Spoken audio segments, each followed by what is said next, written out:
So we also have Mudavadi's product here. Thank you, Your Excellency. Excellent, thank you.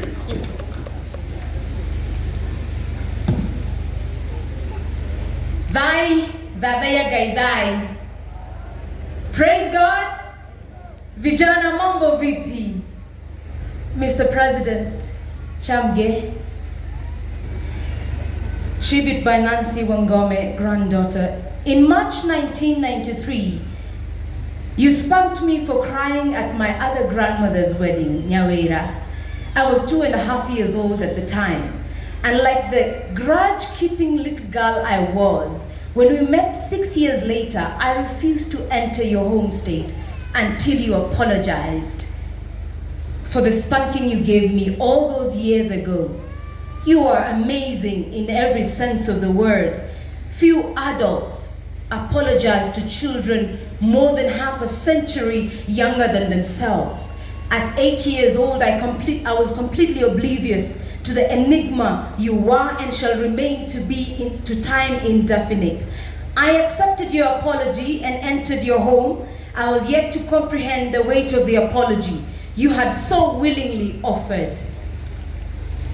A warrior queen, Shoshua Jafine, as we fondly and cautiously called her. She was not one to shy away from disciplining children, young and old. Your disciplining styles, Shosho, were always clever and effective. In fact, Grandma, you cured me of selfishness with a few words. Modo mokare na morogi, makora wokiodoke moe.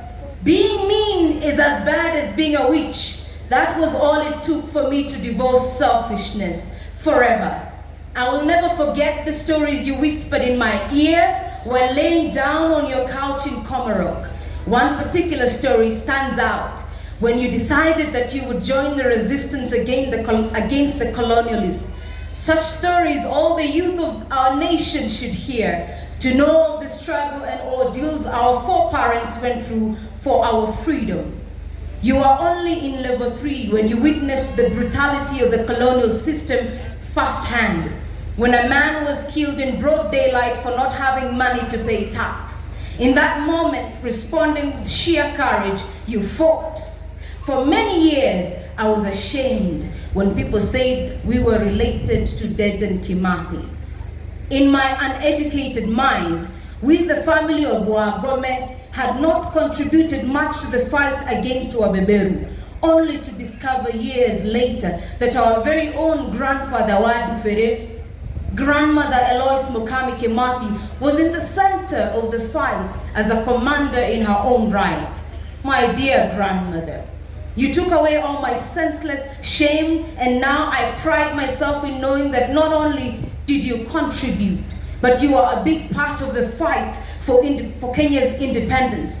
You knew right from wrong, and you did not idle and watch as the colonizers abused and killed our men, women, and children. You fought, Grandma, you fought. As a teenager, you fought. As a mother, you fought.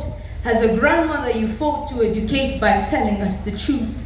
As a child, God spoke to you through a dream, and you had seen the coming of the white man before they had stepped foot in Nyeri.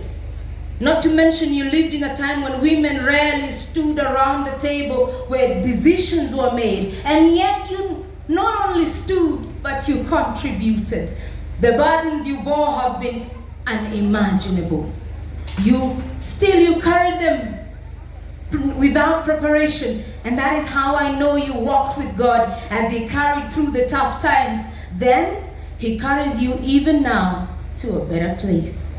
You admitted your faults, and you admitted your faults often, and I admired that about you deeply. You are wise and visionary. In your book you write, "This country will be united by my children's children," and that gives us hope, courage to lead in shaping the future. You had the mercies of God, a God-given grace to have forgiven those who killed Dedan Kimathi. In so doing, you taught me the virtue of forgiveness.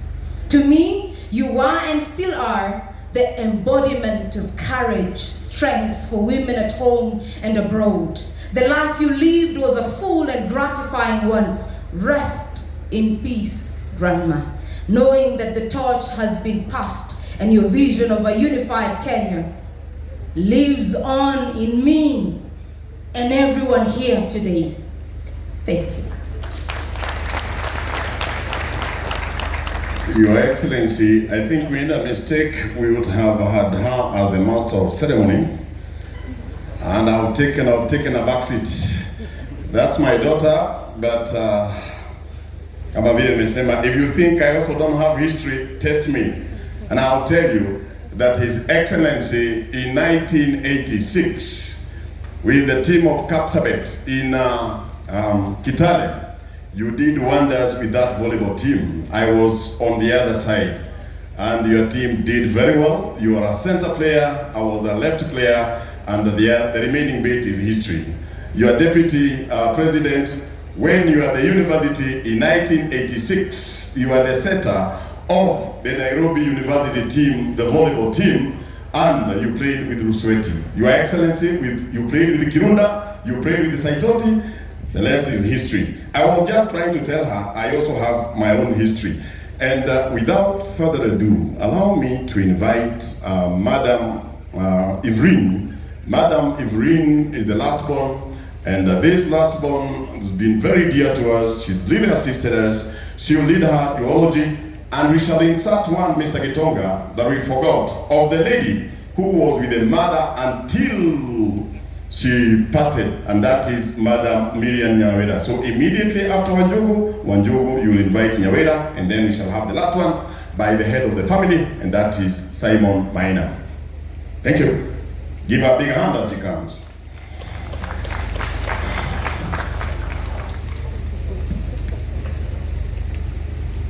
Njabini. Bwana asifiwe. Mom, you're a mentor. You educated me and took me to the best school in Nyandarua County, Karima Girls. You taught me how to pray and woke me and my siblings up at 3 a.m. And you said, "Okirai bohoe netha keda." You taught me to give testimonies at an early age of 9 years old. After school, you made me sure I got employed as a civil servant at the State Row office. Later, you got me employed in the Kenya Airport Authority. When I vied in 2007 as a member of parliament of Kinangop, you went into your coffers and supported me with all the expenses involved, such as payment for registration certificate, mobilization fees, and other expenses. Ma, you taught me the importance of trees. You told me that trees were used in the struggle for independence. For example, the Dedan Kimathi post office is a tree in the forest that has a natural hole where letters used to be delivered and picked by the villagers and the forest sentries. You taught me that trees were used as shrines in the forest. Prayers were performed under Mugumo trees, and Guy Olmwenenyaga would reveal to the world seers. By the way, most of you don't know that Maumau had carried their prophets, all Modomogo, who used to reveal and see dreams. Kimathi himself was a dreamer. Mukami Kimathi